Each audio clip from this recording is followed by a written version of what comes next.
Congresswoman Hartzler, a Republican member of the House Armed Services Committee, where Dempsey and Defense Secretary Chuck Hagel testified yesterday. Welcome. Thank you, Carol. Is it your sense after yesterday's hearing that boots on the ground are a foregone conclusion, especially if ISIS and al-Qaeda really do join forces?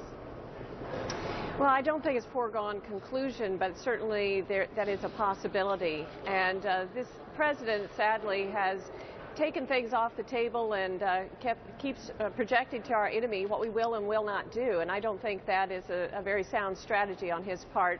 You know, it became clear yesterday in the hearing that the president has mishandled this from the very beginning, including an early withdrawal from Iraq. General Dempsey testified that we left things undone, including we didn't set up an apparatus for intelligence or close air support, and I think that is contributing to the problem we're having today, finding adequate targets for our airstrikes. You know, we've done over 5,000 sorties into the area, but only about 580 airstrikes.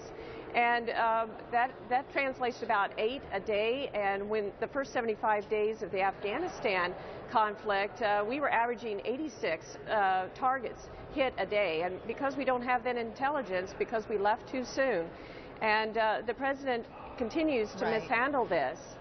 Right, so what needs to be done now? Because we're there. We're conducting airstrikes right now. We're intimating that, oh, maybe ground forces will be needed at some point. We don't want to do that, but we're not ruling anything out. So what needs to be done right now to take care of ISIS? Well, I think, first of all, we need to encourage more of the people who live in that area to get involved. We have Turkey that has the second largest number of ground troops in NATO, over 2 million military soldiers, and yet they fail to help. And so that's where we need to have Secretary Kerry being very strong and advocating that others in that area who live with the very real threat of ISIS put their troops on the ground. I think Syria is the real problem here. You know, we have allies willing to help us out with Iraq, right? But not so much with Syria. So what should be done? Because every expert you talk to say Syria and Iraq are linked. And if you want to defeat ISIS, you've got to do something about Syria as well. You really do. I mean, ISIS has taken over a territory the size of Maryland. And they're so brutal. We have got to address them. And so that's where we need to put pressure on the nations who live nearby, get them involved in this.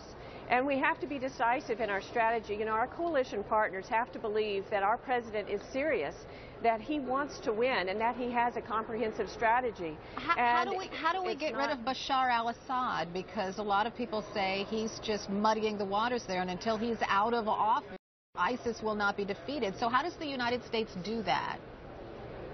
Well, we should have acted a lot sooner in that case and not let it fester to this point where it is a huge mess. We do need to reach out and try to help the moderate Syrian forces there who are just trying to protect their families and villages, who aren't aligned already with al-Qaeda. But the strategy that the president put forth is inadequate.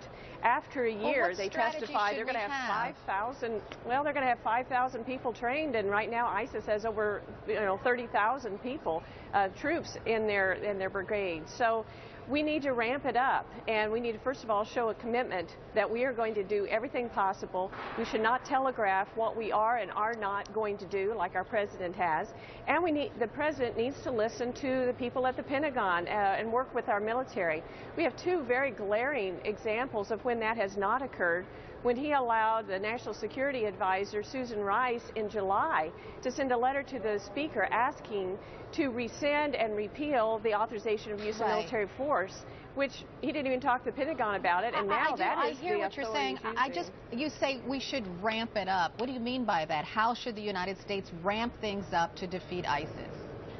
Well, we need to be diplomatic to firsthand, like I said, reaching out to those countries like Turkey and others and encouraging them to put the boots on the ground. And we need to commit the resources that are needed to get this done. And we may need to have more American troops there in an advise and assist role to target or provide some close air support, but the president needs to come out with that strategy, make it clear to the American people about why that's needed, make it clear to Congress, and ask us for that help. And he has been leading from behind. He needs to start leading from the front. All right, Congresswoman Hartzler, thanks so much for joining me this morning. I appreciate it.